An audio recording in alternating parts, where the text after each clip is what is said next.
O que os economistas não têm coragem de dizer, os profetas já anunciaram há milênios. O mundo está à beira de uma ruptura sem precedentes. Inflação descontrolada, dívidas impagáveis, moedas se evaporando, bancos que pareciam eternos, ruindo em semanas. 2026 não é uma previsão, é uma contagem regressiva. Enquanto bilionários movem seu dinheiro em silêncio, a maioria das pessoas ainda acredita que o sistema vai se recuperar. Exatamente como acreditaram em 1929, em 2008 e em todas as vezes que perderam tudo.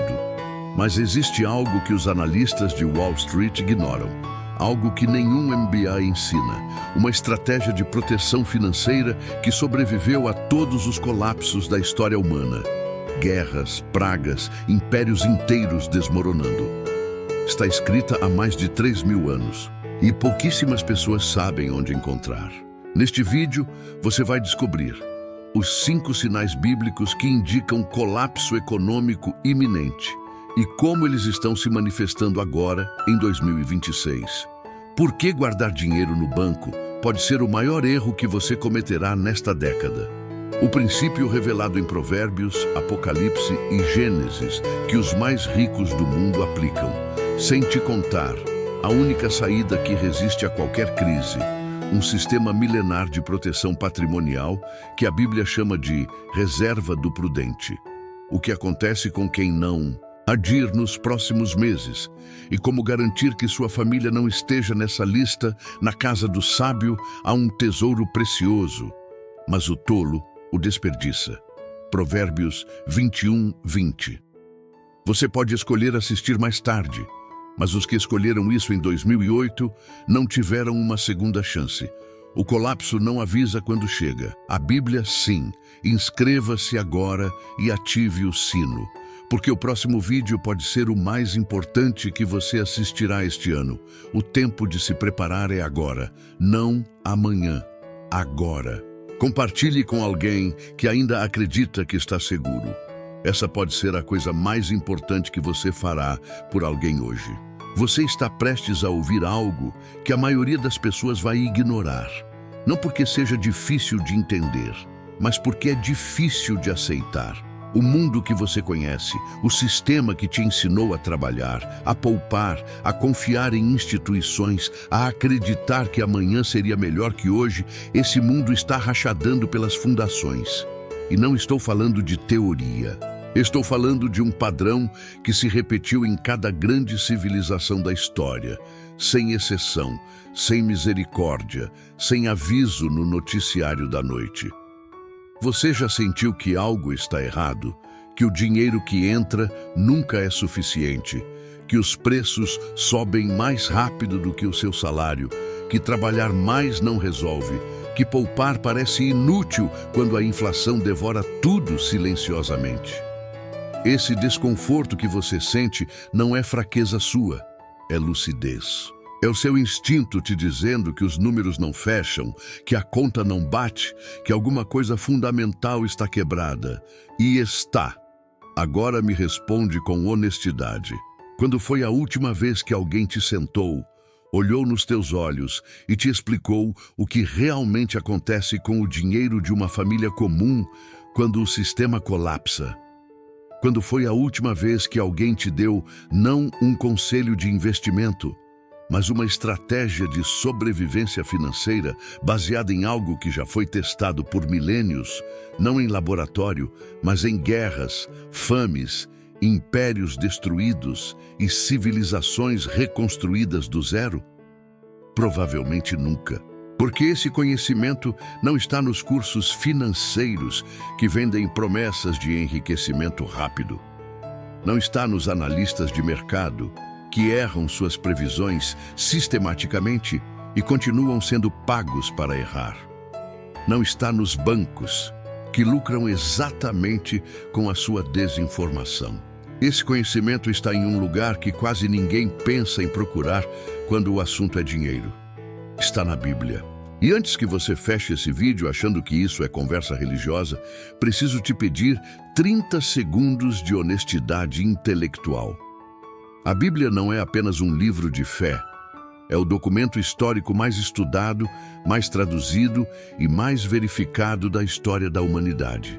E dentro dele existe um conjunto de princípios econômicos tão precisos, tão avançados, tão cirurgicamente corretos que economistas de Harvard os estudam em suas pesquisas sem citar a fonte. O que você vai descobrir neste vídeo não é pregação, é estratégia. É o mesmo conhecimento que famílias ricas usam há gerações para preservar patrimônio enquanto o mundo ao redor delas colapsa. É o mapa que existia antes de qualquer banco central, antes de qualquer moeda fiduciária, antes de qualquer sistema que te convenceu de que precisava dele para sobreviver.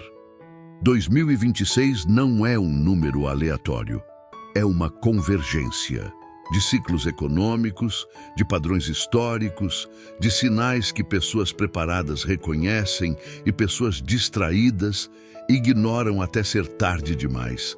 Pensa comigo por um instante.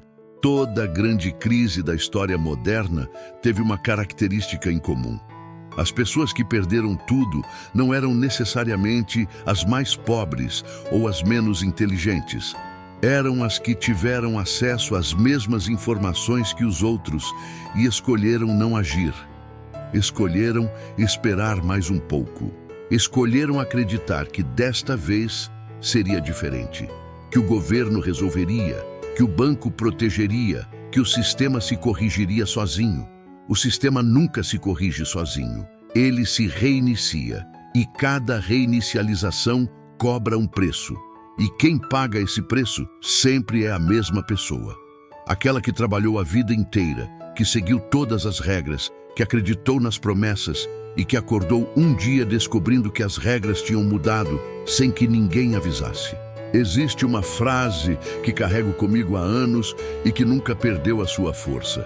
Napoleon Hill disse que a diferença entre o homem que conquista e o homem que lamenta não está no talento. Não está na sorte, não está nas circunstâncias. Está na decisão tomada no momento em que a maioria ainda está hesitando.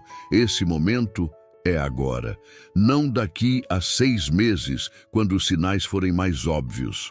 Não quando o seu vizinho começar a falar sobre isso. Não quando aparecer na capa de uma revista. Agora, enquanto ainda existe janela. Enquanto ainda existe tempo de posicionar, de proteger, de agir com estratégia e não com desespero. O que você vai ouvir neste vídeo vai desafiar algumas coisas que você aprendeu sobre dinheiro. Vai contradizer alguns conselhos que você recebeu de pessoas bem intencionadas, mas mal informadas. E vai te apresentar uma sabedoria que atravessou 6.000 anos de história humana sem perder uma vírgula de sua precisão. Tudo o que peço é que você ouça até o fim, com a mente aberta de quem sabe que o que não sabe pode estar custando caro, com a humildade de quem entende que inteligência verdadeira não é saber tudo, é estar disposto a aprender o que ainda não sabe. O primeiro tópico começa agora, e ele vai te mostrar exatamente o dia em que o mundo parou de fingir. Era uma manhã comum. O despertador tocou no horário de sempre. O café foi coado como todos os dias. As crianças foram para a escola. O pai saiu para o trabalho. A mãe verificou o saldo no aplicativo do banco antes de fazer as compras do mês. E foi nesse momento, naquele segundo silencioso entre olhar para o número na tela e entender o que ele significava, que algo mudou para sempre. O saldo estava lá, o mesmo de sempre. Mas as contas tinham crescido, os preços tinham subido. E pela primeira vez, com uma clareza que dói, ela percebeu que o dinheiro que entrava todo mês não era mais suficiente para o mesmo mês que tinha sido suficiente 1 ano atrás. Não porque ela tinha gastado mais, mas porque o dinheiro tinha encolhido sem que ninguém tocasse nele. Isso não é ficção. Isso aconteceu em milhões de lares brasileiros nos últimos 2 anos e está acontecendo agora, neste exato momento, enquanto você assiste a este vídeo. O mundo não colapsa de uma vez. Ele colapsa em câmera lenta, com uma precisão quase cirúrgica, enquanto o noticiário fala de crescimento do PIB, de estabilidade fiscal, de recuperação econômica. As palavras grandes e tranquilizadoras existem exatamente para isso, para manter as pessoas no lugar, enquanto o chão sob elas vai cedendo milímetro a milímetro. Pensa na história de Roma, não no dia em que caiu, mas nos 200 anos antes disso. Roma não acordou um dia destruída. Roma foi se desgastando por dentro, enquanto os cidadãos ainda iam ao Coliseu, ainda compravam nas feiras, ainda acreditavam que o império era eterno, porque sempre tinha sido. O colapso não chegou como um trovão. Chegou como uma erosão, silenciosa, constante, implacável. O que estamos vivendo em 2026 não é uma crise conjuntural. Não é uma tempestade passageira que o Banco Central vai resolver com uma reunião de emergência. É uma erosão estrutural de décadas que finalmente chegou ao ponto onde não pode mais ser disfarçada com números manipulados, com injeções de liquidez, com discursos de autoridade monetária. E o detalhe que poucos percebem é que o sistema sabia. Sempre soube. Os arquitetos desse modelo econômico entendiam desde o início que ele tinha uma data de validade, que imprimir dinheiro sem lastro tem consequências, que estimular o consumo com crédito barato cria uma bomba de dívida, que prometer aposentadorias para populações que envelhecem sem que jovens suficientes entrem no mercado é matematicamente insustentável. Eles sabiam. E construíram o sistema assim mesmo, porque o colapso também é lucrativo para quem está posicionado no lado certo dele. Aqui está o que ninguém te conta nas aulas de educação financeira. Nas maiores crises econômicas da história moderna, a riqueza não desapareceu, ela se transferiu. Em 1929, fortunas foram destruídas e fortunas foram construídas simultaneamente.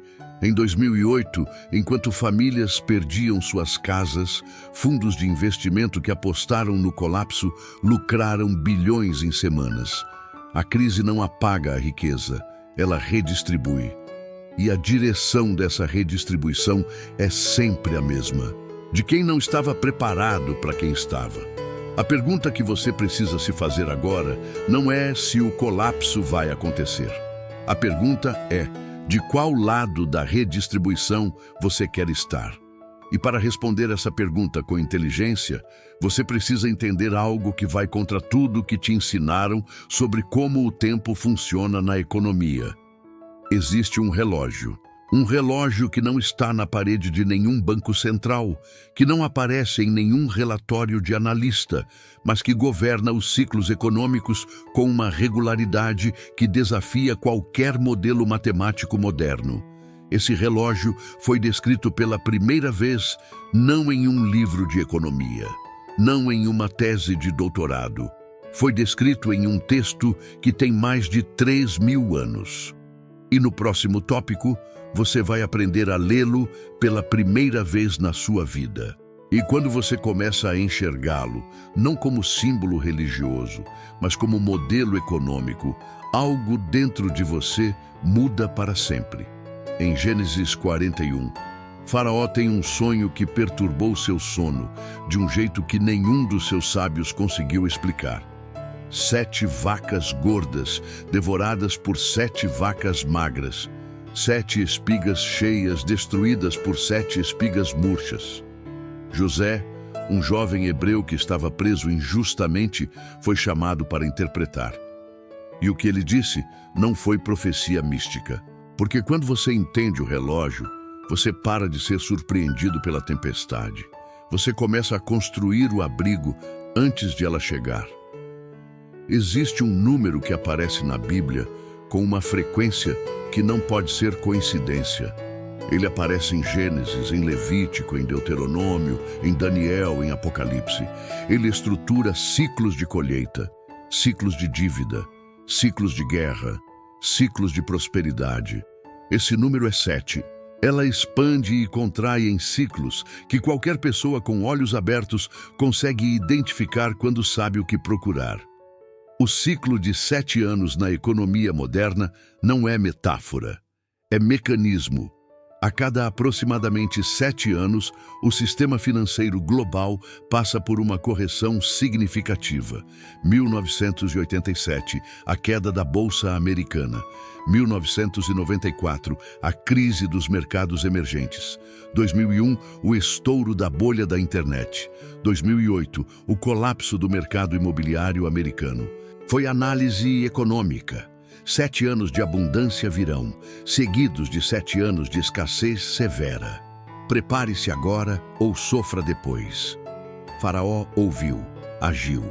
E o Egito não apenas sobreviveu à crise, como se tornou a potência econômica do mundo conhecido, exatamente porque tinha reservas quando todos os outros estavam com as mãos vazias. Agora, para um momento, e pensa. Isso foi escrito há mais de 3.000 anos. E o ciclo de 7 anos que José descreveu não parou de se repetir desde então. Envolve moedas que perderam ancoragem real. Envolve um sistema bancário global que está mais alavancado hoje do que estava na véspera de qualquer crise anterior. E a Bíblia não apenas descreve o ciclo, ela descreve o que fazer durante cada fase dele com uma precisão que nenhum manual de finanças pessoais moderno alcança. O economista russo Nikolai Kondratiev passou décadas estudando os ciclos econômicos do capitalismo moderno e identificou ondas longas de expansão e contração que se repetem com regularidade perturbadora. Ele foi preso por Stalin porque suas descobertas contrariavam a narrativa do Estado. Mas seus dados sobreviveram, e eles mostram que a economia não se move em linha reta. Ela pulsa, ela respira. Em Levítico 25, Deus instrui o povo de Israel a observar o ano sabático, um ano a cada 7, onde as dívidas eram canceladas, onde a terra descansava, onde o sistema se reiniciava. Não era ritual, era engenharia social e econômica de altíssimo nível. Era o reconhecimento de que nenhum sistema sobrevive indefinidamente sem um momento de recalibração, que a acumulação irrestrita de dívida leva inevitavelmente ao colapso.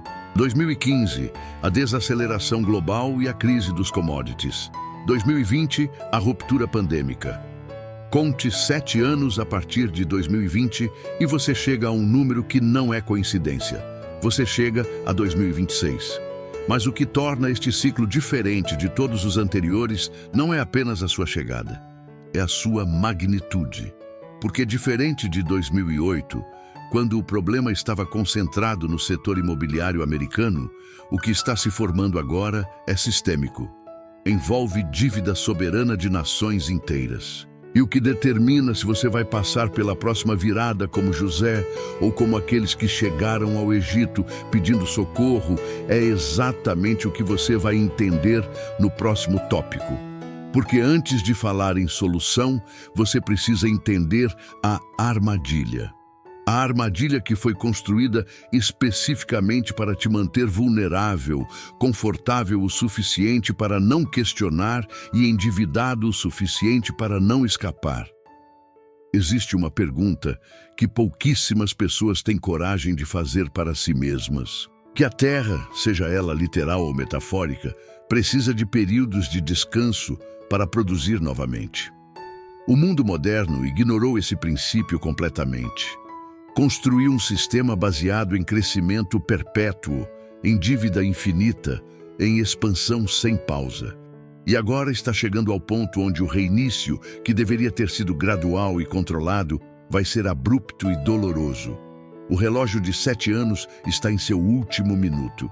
O cartão de crédito foi desenhado não para te dar poder de compra, mas para te dar a ilusão de poder de compra, enquanto transfere para o banco uma fatia crescente de tudo que você produz.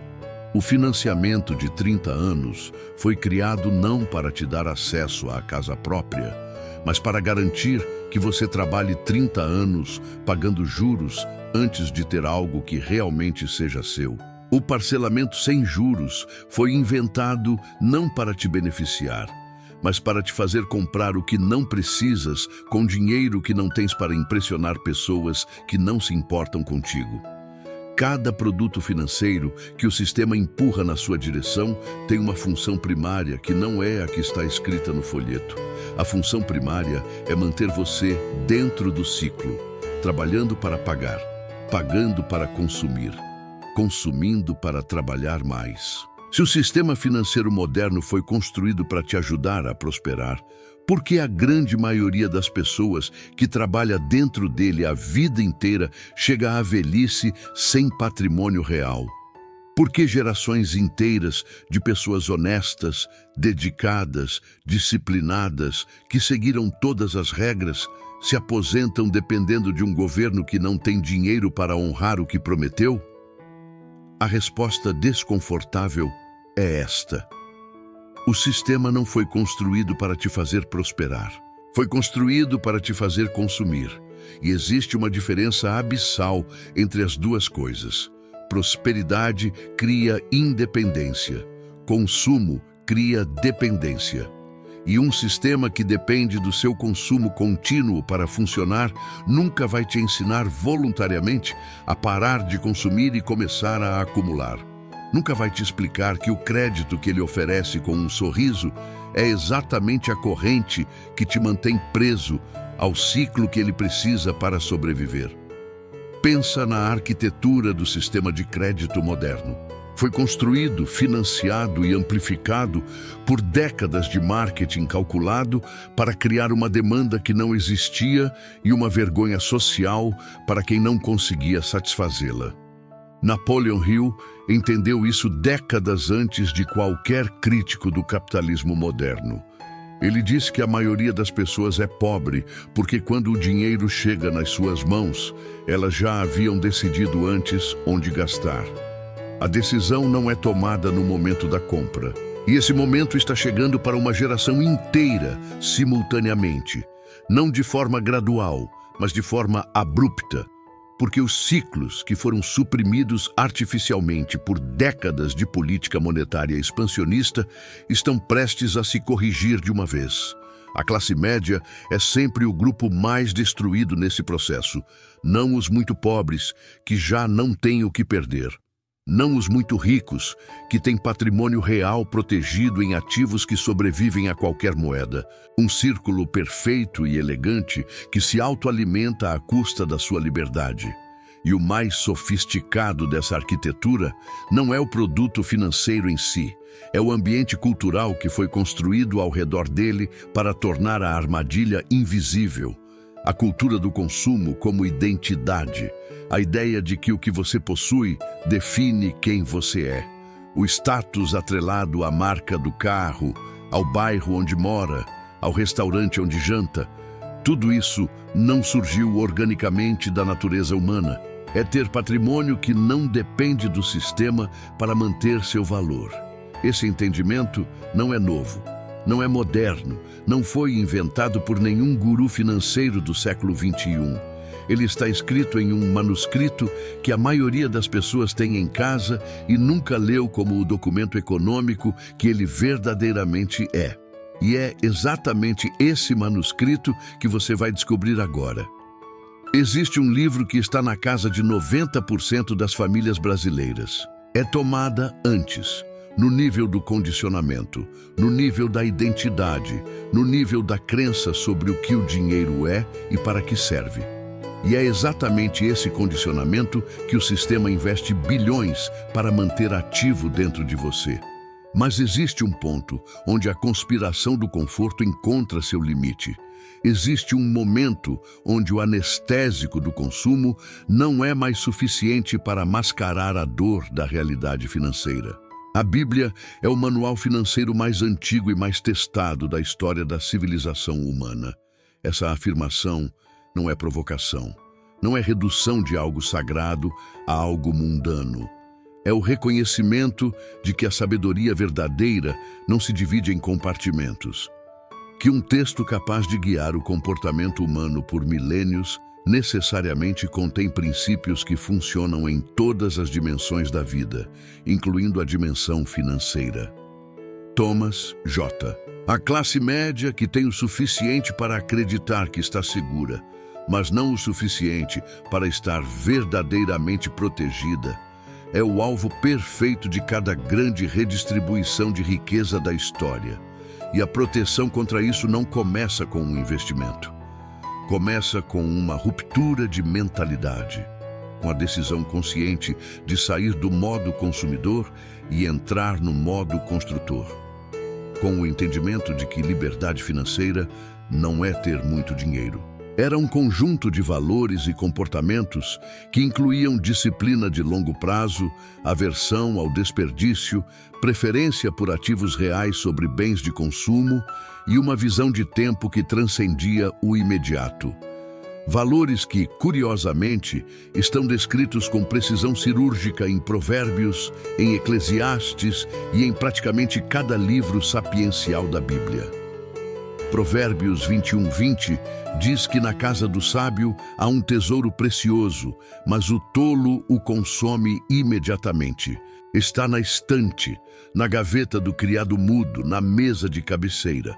Alguns o leram por devoção. Outros o receberam de presente e nunca abriram. Mas quase ninguém o leu pelo que ele também é, além de tudo que já se sabe sobre ele. Quase ninguém o abriu procurando o que está escrito nas entrelinhas de cada história, de cada lei, de cada instrução que ele contém sobre como um ser humano deve se relacionar com o dinheiro, com o patrimônio, com o tempo e com o risco. Um sistema que endereça não apenas o comportamento individual com o dinheiro, mas a arquitetura de como uma sociedade inteira deveria organizar sua relação com riqueza, dívida, propriedade e redistribuição para garantir a sua própria sobrevivência ao longo do tempo. O conceito do ano sabático em Levítico não era apenas espiritual, era um mecanismo de prevenção de colapso econômico. Stanley, o pesquisador americano que passou décadas estudando os hábitos dos milionários americanos, descobriu algo que surpreendeu até ele mesmo. A característica mais comum entre pessoas que construíram patrimônio real e duradouro não era a inteligência acadêmica, não era o QI, não era nem mesmo a renda. Ao cancelar dívidas a cada 7 anos, o sistema evitava a acumulação infinita de obrigações que inevitavelmente leva ao colapso social. Era a engenharia econômica preventiva, escrita numa época em que a palavra economia ainda não existia. O conceito do jubileu em Levítico 25, onde a cada 50 anos as propriedades retornavam às famílias originais, era um mecanismo de redistribuição que impedia a concentração absoluta de riqueza nas mãos de poucos. Em 3.000 anos, essa frase não envelheceu um dia. É a descrição exata do comportamento financeiro que mantém 90% da população trabalhando para o enriquecimento dos 10% restantes. Mas o que torna a Bíblia verdadeiramente extraordinária como documento econômico não são as frases isoladas de sabedoria. É o sistema completo que ela descreve. Em uma única frase, o texto mais antigo descreve o princípio de diversificação de ativos que os gestores de fundos modernos levaram séculos para sistematizar. Não concentre tudo em um único ativo. Não aposte tudo em uma única moeda, em um único mercado, em uma única estratégia. Distribua, porque o risco que você não vê é exatamente o que vai te destruir se você não se preparou para ele. E o reconhecimento dessa verdade leva a uma humildade estratégica, que é exatamente o que protege o patrimônio quando os sistemas ao redor começam a falhar. O manuscrito não foi esquecido por acidente. Foi gradualmente deslocado da sua posição de guia prático para a posição de objeto de devoção exclusivamente espiritual. Era o reconhecimento de que sistemas que permitem concentração infinita de patrimônio, sem mecanismo de redistribuição eventual, entram em colapso. O que economistas modernos descobriram com modelos matemáticos complexos, o texto bíblico descreveu com clareza a narrativa há milênios. Eclesiastes 11:2 diz para dividir em 7 partes, ou até em 8, porque você não sabe que mal pode vir sobre a terra. E nesse deslocamento, gerações inteiras perderam acesso a uma inteligência financeira que os protegeria exatamente das armadilhas que o sistema moderno construiu para capturá-las. Mas existe algo ainda mais perturbador do que o fato de esse conhecimento ter sido esquecido pela população em geral. Existe o fato de que ele não foi esquecido por todos. Há um grupo que o conhece, que o aplica, que se move silenciosamente com ele enquanto o restante do mundo dorme. E Deuteronômio 8:18 afirma algo que vai contra toda a narrativa do self-made man que a cultura moderna construiu. Diz que é Deus quem te dá poder para produzir riqueza. O que esse princípio encapsula, além de sua dimensão espiritual, é uma verdade econômica fundamental. A riqueza não é criada no vácuo, ela é criada dentro de sistemas, dentro de contextos, dentro de condições que nenhum indivíduo controla completamente, com uma precisão que só é possível quando você conhece o padrão com antecedência suficiente para se posicionar antes que os outros percebam o que está acontecendo. O silêncio estratégico é a característica mais subestimada dos que verdadeiramente constroem e preservam patrimônio em períodos de transição econômica. Napoleon Hill chamava isso de decisão definitiva combinada com discrição absoluta. E é sobre esse movimento silencioso que você precisa saber agora. Enquanto você lê notícias sobre inflação, enquanto debate política nas redes sociais, enquanto tenta entender por que o seu dinheiro compra menos a cada mês, existe um grupo de pessoas que não está fazendo nada disso. Esse grupo não debate, não opina, não aparece em entrevistas explicando o que acha que vai acontecer com a economia. Esse grupo age em silêncio. Famílias que controlam patrimônios multigeracionais na Europa e nos Estados Unidos, os chamados old money, as fortunas que sobreviveram a 2 guerras mundiais, à Grande Depressão, ao colapso do sistema de Bretton Woods, à crise de 2008, estão reduzindo sistematicamente sua exposição a ativos financeiros e aumentando posições em terra, em metais preciosos, em ativos que existem independentemente de qualquer sistema bancário, de qualquer política monetária, de qualquer decisão de banco central. Ele observou que as pessoas que anunciavam seus planos raramente os executavam, enquanto as que agiam em silêncio raramente falhavam em completá-los. Não é superstição, é psicologia aplicada ao movimento de capital. E o capital está se movendo agora de uma forma que os dados confirmam com uma clareza perturbadora para quem sabe onde olhar. Está se preparando para uma que ainda está chegando. E preparação antecipada é exatamente o que separa quem atravessa uma crise com patrimônio intacto de quem a atravessa tentando reconstruir do zero. A Bíblia descreve esse comportamento com uma imagem que ficou gravada na minha memória desde a primeira vez que a li com olhos econômicos. Em Provérbios 27:12, está escrito que o prudente vê o perigo e se esconde, mas o inexperiente segue em frente e sofre as consequências. Não é covardia. Os bancos centrais de China, Rússia, Índia, Turquia, Polônia e dezenas de outras nações compraram mais ouro nos últimos 3 anos do que em qualquer período equivalente desde o fim do padrão ouro em 1971. Não estão anunciando isso em coletivas de imprensa. Não estão explicando a lógica por trás das decisões. Estão simplesmente comprando. Em silêncio, com consistência, com uma urgência que os números revelam, mas que as palavras oficiais jamais confirmarão. Argentinos que viveram o Corralito de 2001 quando o governo simplesmente congelou as contas bancárias e as pessoas acordaram sem acesso ao próprio dinheiro. Venezuelanos que assistiram sua moeda perder 99% do valor em menos de uma década. Zimbabuanos que carregavam malas de dinheiro para comprar pão porque a inflação tornava qualquer cálculo financeiro absurdo. Eles não estão fazendo isso porque são pessimistas.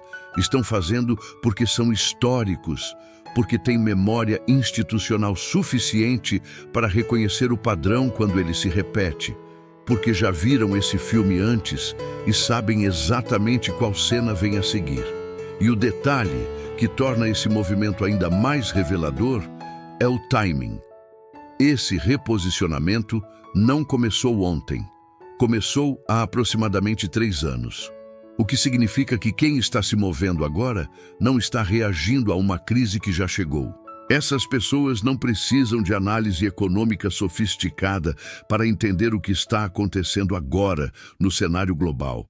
Elas reconhecem os sinais pelo cheiro, pela textura, pela sensação que antecede o momento em que o sistema para de fingir que está funcionando. E o que todas elas fizeram, as que preservaram algo, as que conseguiram atravessar o colapso com algum patrimônio intacto, foi exatamente o que o manuscrito bíblico descreve. Saíram do sistema antes que o sistema saísse delas. Não é pessimismo.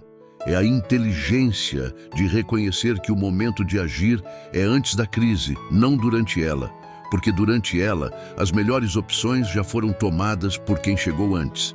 Existe ainda um terceiro grupo nesse movimento invisível que raramente é mencionado.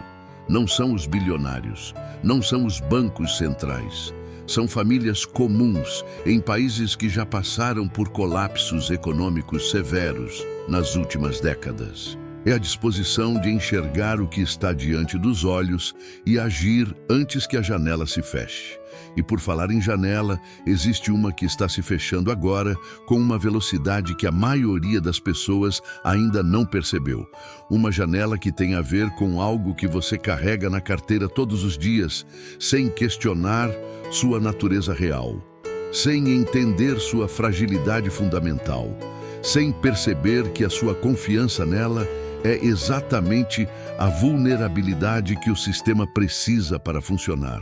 O denário romano, a moeda mais poderosa do mundo antigo, começou sua história com 95% de prata em sua composição.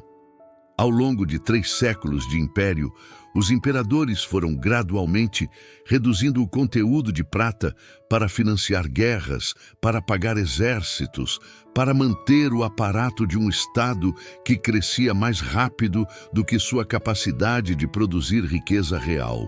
No século III depois de Cristo, o denário tinha menos de 5% de prata. Converteram ativos vulneráveis em ativos resilientes.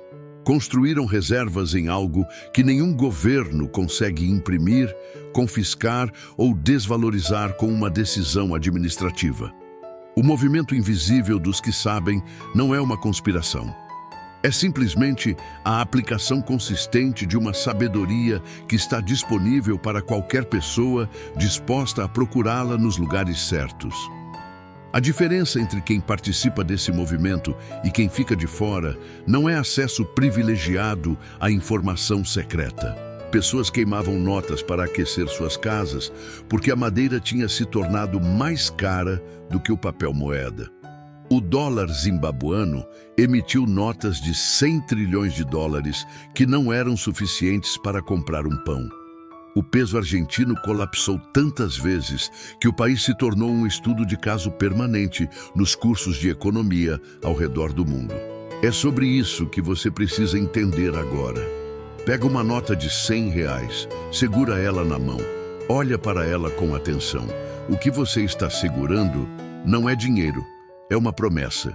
É um pedaço de papel que vale exatamente o que o governo que o emitiu consegue convencer você de que vale. Não mais, não menos. E a história inteira da humanidade pode ser resumida em uma única verdade sobre essa promessa. Ela sempre foi quebrada, sem exceção, sem misericórdia, sem devolução, mas descreve o princípio por trás de sua inevitável destruição com uma clareza que nenhum economista moderno superou. Em Provérbios 11:1 está escrito que balança desonesta é a abominação ao Senhor, mas o peso justo é o seu prazer. O peso justo, a medida honesta, o valor que corresponde ao que foi prometido. Cada vez que um governo imprime dinheiro sem lastro correspondente, está usando uma balança desonesta. E o Império Romano, que parecia eterno para quem vivia dentro dele, estava em colapso terminal. Isso não foi uma anomalia histórica, foi o padrão.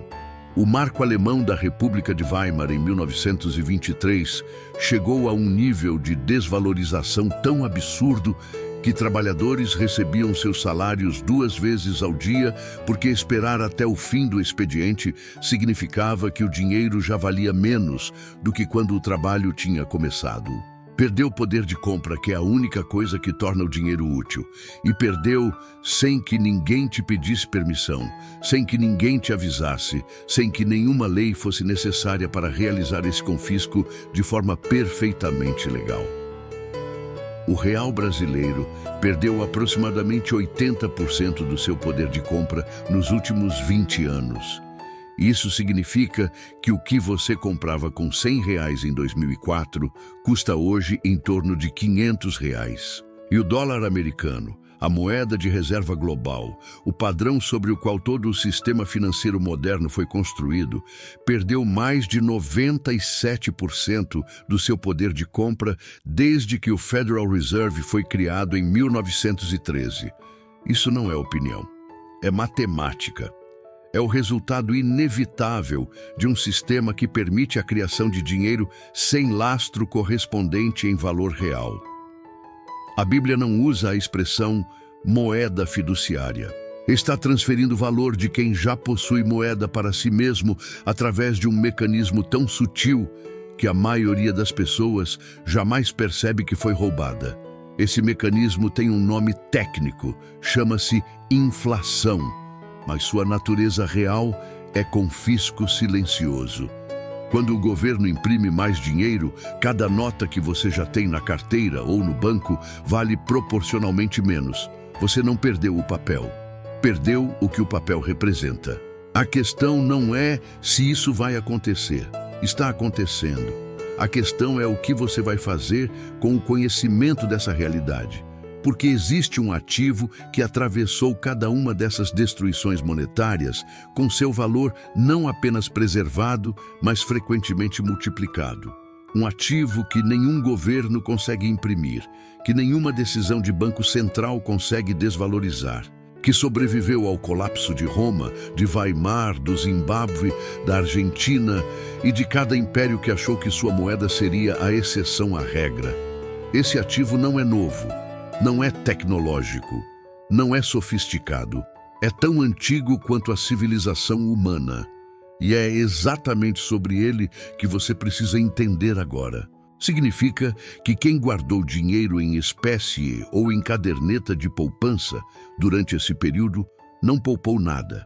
Viu sua reserva ser sistematicamente consumida por um processo que o sistema financeiro chama de correção monetária, e que, na prática, é a transferência gradual e constante da sua riqueza para quem controla a emissão da moeda. E o que está se formando agora não é apenas uma continuação desse processo gradual, é uma aceleração. Porque os governos ao redor do mundo, incluindo o brasileiro, acumularam níveis de dívida durante a última década, e especialmente durante e após a pandemia, que não tem precedente histórico fora de períodos de guerra.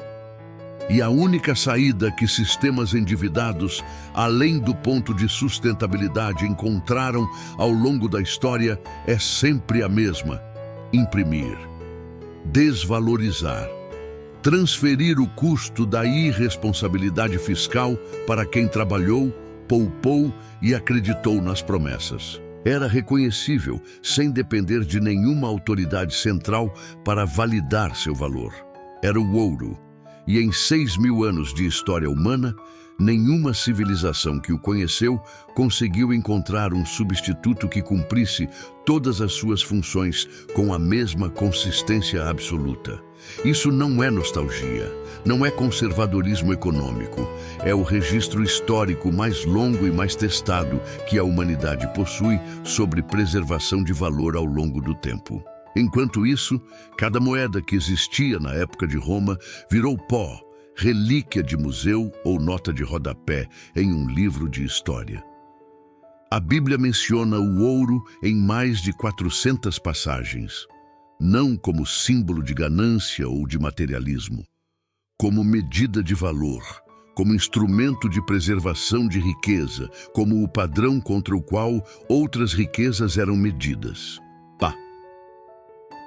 Há aproximadamente 6.000 anos, em algum lugar entre o Tigre e o Eufrates, onde as primeiras civilizações humanas organizadas começaram a se formar, alguém descobriu que um metal amarelo e brilhante tinha uma propriedade que nenhum outro material conhecido possuía. Ele não enferrujava, não se dissolvia, não se degradava com o tempo. Era escasso o suficiente para não estar em todo lugar, mas presente o suficiente para circular como meio de troca.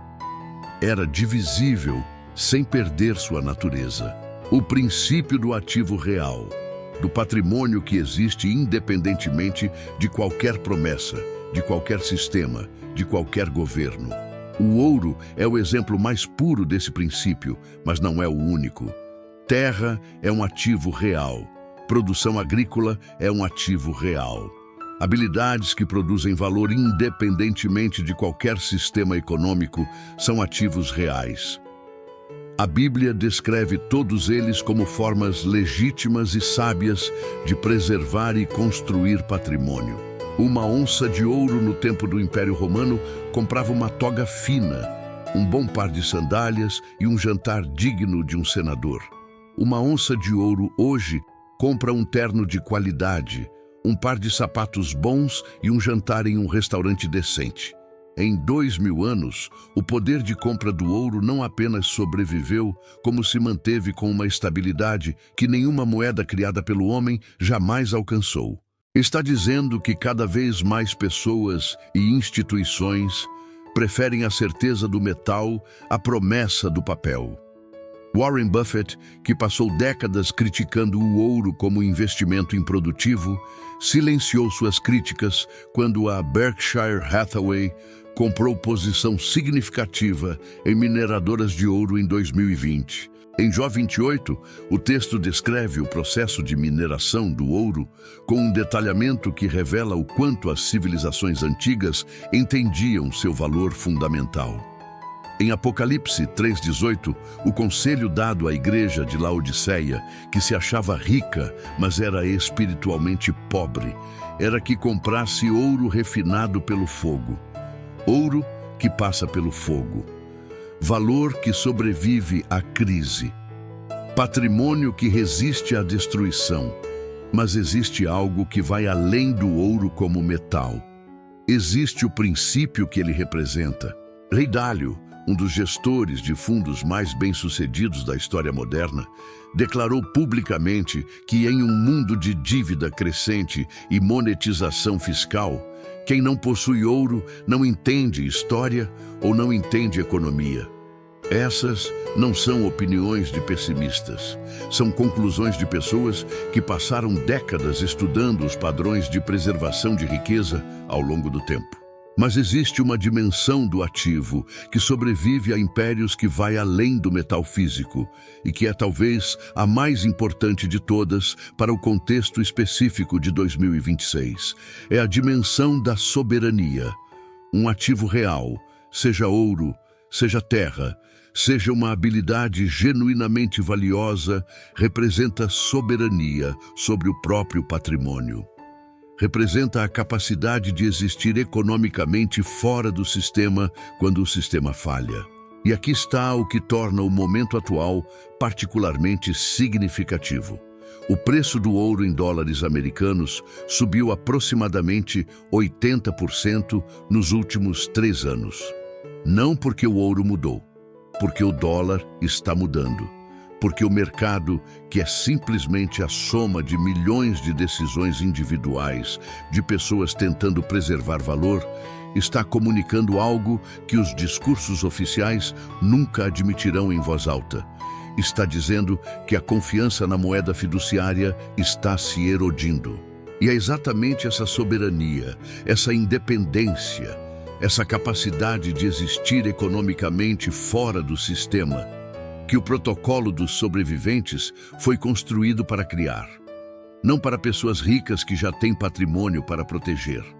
Para pessoas comuns que ainda têm tempo de construir algo que o próximo colapso não consegue destruir. Esse protocolo não é teoria. É o destilado de padrões de comportamento de pessoas reais que atravessaram crises reais com patrimônio intacto.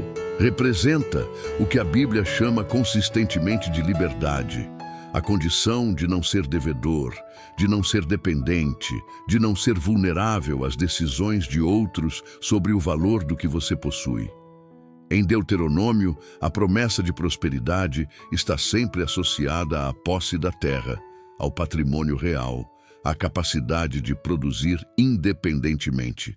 Nunca há acumulação de promessas de terceiros. Nunca há dependência de sistemas externos para validar o próprio valor. Em famílias brasileiras que atravessaram os planos econômicos dos anos 80 e 90, o Cruzado, o Bresser, o Verão, o Collor, sem perder tudo. Em cada caso, as pessoas que preservaram patrimônio não eram necessariamente as mais ricas antes da crise. Eram as que seguiam, conscientemente ou não, um conjunto de princípios que a Bíblia descreve com precisão e que a história valida repetidamente. O primeiro princípio do protocolo é a separação entre consumo e patrimônio. E você vai conhecê-lo agora. Em 1923, enquanto a hiperinflação destruía a Alemanha de Weimar, uma família de comerciantes judeus em Berlim tomou uma série de decisões que pareciam excêntricas para os vizinhos na época. Venderam o apartamento que tinham no centro da cidade e converteram o valor em ouro físico e em mercadorias que tinham demanda garantida independentemente da situação econômica. Reduziram ao mínimo absoluto qualquer exposição ao marco alemão. É a diferença entre ter opções e não ter nenhuma quando o sistema pressiona. O segundo princípio é a diversificação por natureza, não apenas por classe de ativo. Eclesiastes 11:2. Não diz apenas para dividir em 7 partes. Diz para dividir porque você não sabe que mal pode vir. A diversificação bíblica não é espalhar dinheiro entre diferentes investimentos dentro do mesmo sistema. Construíram uma rede de relações com pessoas de habilidades complementares, que permitia trocas diretas sem depender de moeda. E quando o marco colapsou completamente, essa família não apenas sobreviveu, como saiu da crise em posição melhor do que havia entrado. Não foi sorte, foi protocolo. O mesmo padrão se repetiu em famílias argentinas que sobreviveram ao corralito de 2001 com patrimônio intacto, em famílias venezuelanas que conseguiram preservar algo durante a destruição do Bolívar. É distribuir patrimônio entre diferentes naturezas de ativo, alguns dentro do sistema financeiro, outros completamente fora dele. Ouro físico que você pode segurar na mão. Terra que produz independentemente de qualquer política monetária. Habilidades que geram valor em qualquer contexto econômico. Relações de confiança que funcionam como rede de segurança quando as redes formais falham. O terceiro princípio é a eliminação progressiva de dívida. A Bíblia chama isso de distinção entre o que perece e o que permanece. Na prática, significa construir uma linha clara e intransponível entre o dinheiro que você usa para viver e o patrimônio que você constrói para sobreviver. Significa tratar a construção de reservas, não como o que sobra depois de gastar, mas como o primeiro destino de qualquer entrada de recurso. Significa internalizar que patrimônio não é luxo, é proteção. O protocolo dos sobreviventes trata a eliminação de dívida não como objetivo financeiro de longo prazo, mas como prioridade de sobrevivência imediata. O quarto princípio é o que Napoleon Hill chamaria de reserva de propósito definitivo. Não é apenas guardar dinheiro, é construir um núcleo de patrimônio com função específica de sobrevivência que nunca é tocado, nunca é renegociado, nunca é sacrificado por conveniência de curto prazo. A Bíblia chama isso de reserva do prudente. Não como socialismo ingênuo, mas como rede de proteção mútua baseada em confiança real e habilidades complementares. Em períodos de colapso econômico, as pessoas que sobrevivem melhor não são as que acumularam mais individualmente. São as que construíram relações de confiança com outras pessoas, cujas habilidades e recursos complementam os seus. Provérbios 22:7 não sugere que dívida é inconveniente. Afirma que o devedor é escravo do credor. Em períodos de estabilidade, dívida bem gerenciada pode ser uma ferramenta de alavancagem. Em períodos de transição econômica severa, ela se torna uma corrente. Porque quando os juros sobem, quando a moeda desvaloriza, quando o crédito se contrai, quem tem dívida descobre que o sistema que antes parecia seu aliado se tornou seu proprietário. Exige a disposição de agir hoje com a clareza de quem entende o que está chegando amanhã. Mas agir exige algo que a maioria das pessoas ainda não tem com clareza suficiente. Exige a consciência precisa de onde estamos no tempo, de quanto tempo resta antes que a janela de preparação se feche e a janela de consequências se abra.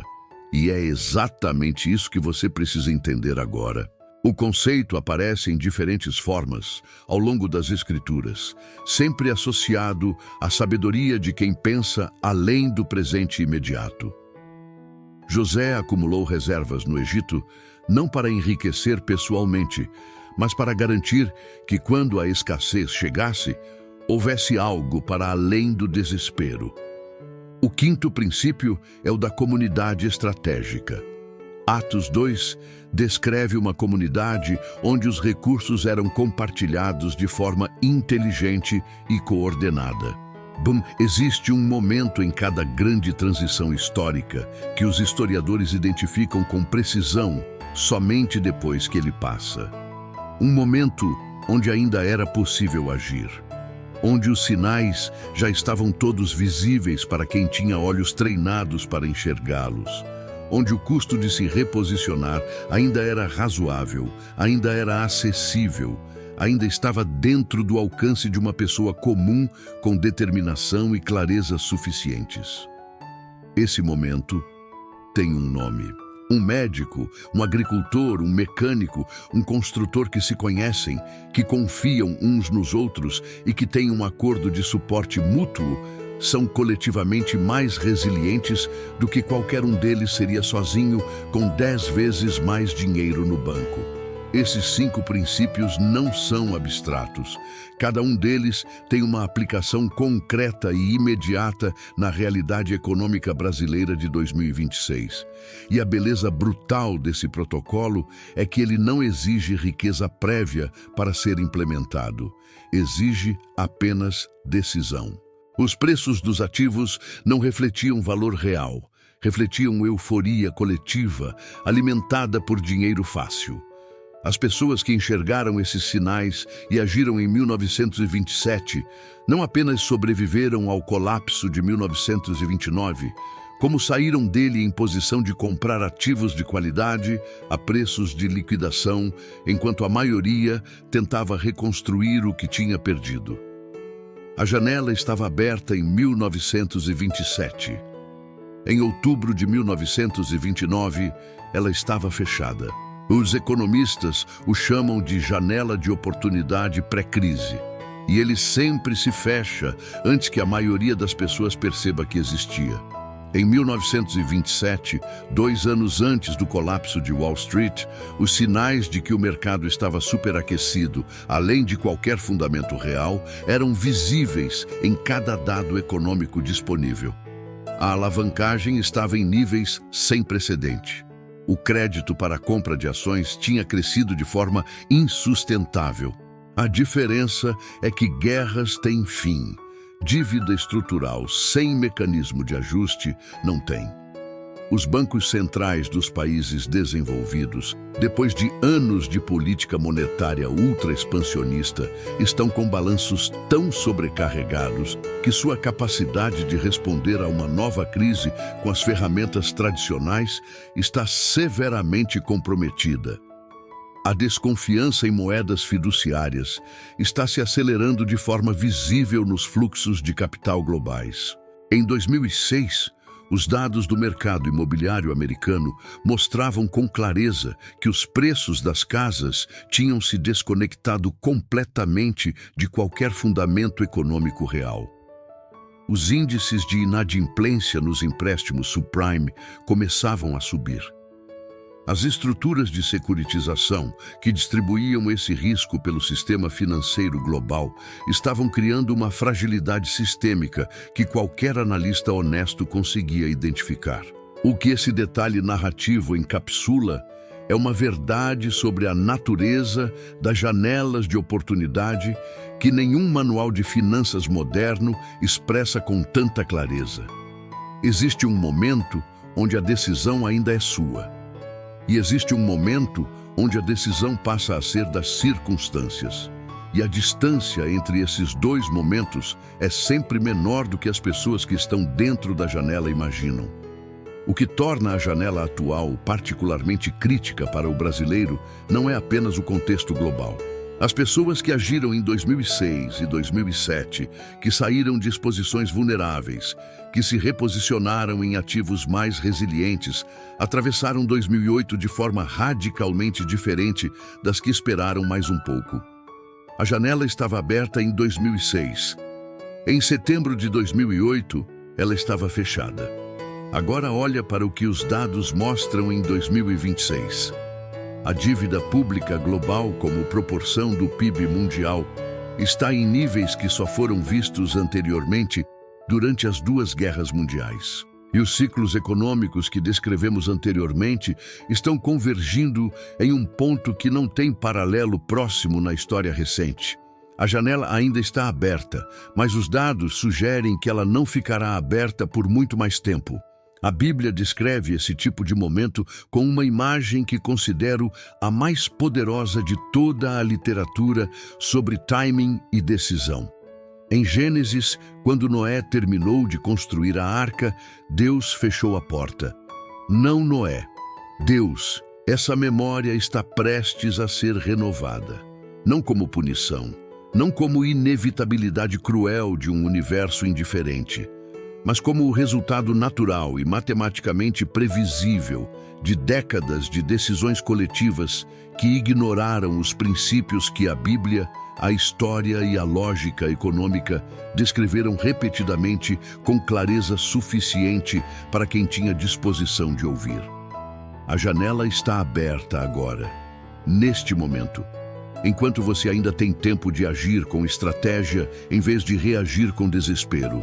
É a sobreposição de vulnerabilidades específicas da economia brasileira com esse contexto. O Brasil carrega uma carga tributária que consome mais de 1/3 de tudo que é produzido no país. Carrega uma dívida pública que cresce a uma velocidade que os próprios relatórios oficiais descrevem como insustentável no longo prazo. Carrega uma dependência de commodities que torna sua estabilidade econômica refém de preços que são determinados em mercados sobre os quais não tem nenhum controle. Ela não distribui suas consequências com base em quem merece mais ou menos. Não recompensa o esforço pelo esforço. Não protege a inocência, nem penaliza a maldade com a regularidade que nos ensinaram a esperar. Mas existe uma coisa que a história faz com uma consistência absoluta e implacável que desafia qualquer argumento em contrário. Ela recompensa a preparação. Sempre, sem exceção. Sem misericórdia para os que escolheram ignorar os sinais que estavam diante dos seus olhos. e carrega uma memória coletiva de crises, planos econômicos, confiscos e desvalorizações que deveria, por si só, ser suficiente para manter cada família brasileira em estado permanente de preparação financeira. Mas a memória coletiva tem uma fragilidade. Ela se apaga com o conforto, e o conforto relativo das últimas 2 décadas apagou em muitas famílias brasileiras a memória visceral do que significa acordar um dia e descobrir que as regras mudaram durante a noite. Enquanto o custo de se reposicionar ainda é o custo de uma decisão e não o custo de uma perda irreversível. E a decisão que essa janela exige de você não é complexa, não exige formação financeira especializada, não exige capital que você não tem. Exige apenas a clareza de entender que daqui a 2 anos existirão 2 tipos de pessoas e que a escolha de qual delas você será começa com o que você decide fazer com o que acabou de aprender. A história não é justa. Nunca foi. Os colapsos econômicos da história não foram apenas destruição, foram redistribuição, e a redistribuição sempre tem 2 lados, o lado de quem perde e o lado de quem recebe o que foi perdido, o lado de quem vendeu em pânico e o lado de quem comprou com estratégia, o lado de quem estava exposto e o lado de quem estava protegido, o lado de quem dependia do sistema e o lado de quem havia construído soberania suficiente para existir fora dele quando o sistema falhou. Não estou falando de sorte. Estou falando de algo muito mais poderoso e muito mais acessível do que sorte. Estou falando de decisão. Napoleon Hill passou décadas estudando as vidas de 500 dos homens mais bem-sucedidos da história americana. Homens que construíram fortunas partindo do zero. Homens que sobreviveram a crises, a guerras, a falências, a perdas que teriam destruído qualquer pessoa sem a estrutura mental adequada. Era o mesmo padrão que está descrito em um livro que você provavelmente tem em casa. O mesmo padrão que atravessou 6.000 anos de civilização humana sem perder sua validade. O mesmo padrão que você acabou de passar os últimos 40 minutos aprendendo a reconhecer. A Bíblia termina seu grande arco narrativo com uma imagem que considero a síntese perfeita de tudo que discutimos aqui.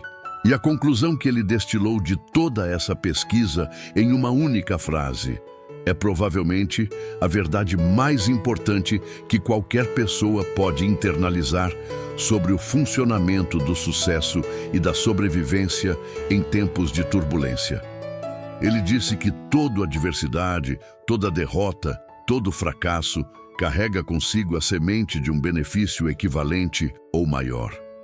A questão nunca é o que acontece. A questão é sempre o que você decide fazer com o que acontece. Em Apocalipse, depois de toda a destruição, depois de todo o colapso dos sistemas humanos, depois de toda a redistribuição definitiva, existe uma nova cidade, uma nova ordem, uma nova fundação construída sobre princípios que os sistemas anteriores haviam ignorado. E quem habita essa nova cidade não são os que acumularam mais dentro do sistema antigo. São os que construíram seu caráter, sua integridade e sua sabedoria de forma suficientemente sólida para atravessar a transição sem perder o que realmente importava. Isso não é metáfora exclusivamente espiritual. É o padrão histórico de cada grande transição civilizatória. As pessoas que emergem melhor de colapsos sistêmicos não são necessariamente as que tinham mais antes. São as que tinham construído algo que o colapso não conseguia destruir: caráter, conhecimento, relações genuínas. Em cada grande crise da história moderna, fortunas foram transferidas em questão de meses de uma classe de pessoas para outra. Não porque os ricos eram mais inteligentes, não porque os pobres eram menos merecedores, mas porque um grupo havia entendido o padrão com antecedência suficiente para se posicionar no lado certo da transferência. E o padrão que eles entenderam não era segredo de família rica, nem conhecimento de elite acadêmica. Significa que alguma parte de você reconheceu a verdade do que foi dito aqui, não como teoria assustadora, mas como realidade que exige resposta. E a resposta não precisa ser perfeita, não precisa ser completa, não precisa acontecer tudo ao mesmo tempo. O protocolo dos sobreviventes não exige que você refaça toda a sua vida financeira em uma semana. Exige que você tome uma primeira decisão, uma decisão concreta, específica e imediata, que coloque você em movimento na direção certa. Não com música de fundo e iluminação cinematográfica. De forma silenciosa, íntima e absolutamente real. O caminho se dividiu aqui, entre quem ouviu e agiu e quem ouviu e esperou mais um pouco. A história não pune os que erram. Ela pune os que sabiam, viram os sinais, tiveram acesso ao conhecimento e, mesmo assim, escolheram a paralisia do conforto sobre a disciplina da preparação. Você tem o conhecimento agora. O que você faz com ele é a única coisa que a história vai registrar. Habilidades reais e patrimônio posicionado em ativos que sobrevivem a qualquer promessa quebrada de qualquer governo. Você chegou até aqui. Isso já te separa da maioria. A maioria não ouve até o fim. A maioria fecha o vídeo quando o conteúdo começa a desafiar o conforto das certezas que o sistema passou décadas construindo dentro dela. Você ficou. Isso significa algo, porque movimento gera movimento. Porque a primeira decisão cria a clareza para a segunda. E porque cada passo dado na direção da soberania financeira é um passo dado para fora da vulnerabilidade que o sistema precisa que você mantenha para continuar funcionando à sua custa. Daqui a 2 anos, você vai olhar para trás para este momento, para este exato instante em que você estava assistindo a este vídeo, e vai perceber que este foi o momento onde o caminho se dividiu, não de forma dramática. O único lado certo da história não é o lado dos privilegiados, é o lado dos preparados. E a preparação começa no momento em que você decide que ela começa. Esse momento é agora. Não é o ouro que faz o homem rico, é a decisão tomada antes de todos os outros. Napoleon Hill. Se você chegou até aqui, você já não é mais a mesma pessoa que apertou o play no começo deste vídeo. Algo mudou, não por causa das palavras, mas porque a verdade, quando encontra uma mente disposta a recebê-la, não passa sem deixar marca. O canal Prosperidade com Deus não existe para te entreter, existe para te equipar, para te dar o que o sistema financeiro nunca dará voluntariamente: o conhecimento que liberta, a sabedoria que protege, a estratégia que atravessa qualquer tempestade sem perder o que foi construído com trabalho, com fé e com propósito. Cada vídeo que publicamos aqui é uma peça de um mapa. Um mapa que aponta para uma direção que vai contra a corrente do que o mundo moderno chama de sucesso financeiro. Uma direção que tem milênios de validação histórica. Uma direção que começa onde toda verdadeira prosperidade sempre começou. Na relação entre o homem, o seu caráter e o Deus que lhe deu poder para produzir riqueza. Se este vídeo tocou algo dentro de você, se fez sentido onde outros conteúdos deixaram dúvida, se despertou uma clareza que você sentia que precisava, mas não sabia onde encontrar, então este canal foi construído para você. Inscreva-se agora. Ative o sino, porque o próximo vídeo continua de onde este parou. E o que vem a seguir é o conhecimento que completa o mapa que você começou a ler hoje. Compartilhe este vídeo com alguém que você ama e que ainda acredita que está seguro. Esse gesto pode ser a coisa mais importante que você fará por essa pessoa hoje. A prosperidade verdadeira não começa com dinheiro, começa com conhecimento. E o conhecimento começa com uma decisão. Você já tomou a primeira, agora tome a segunda.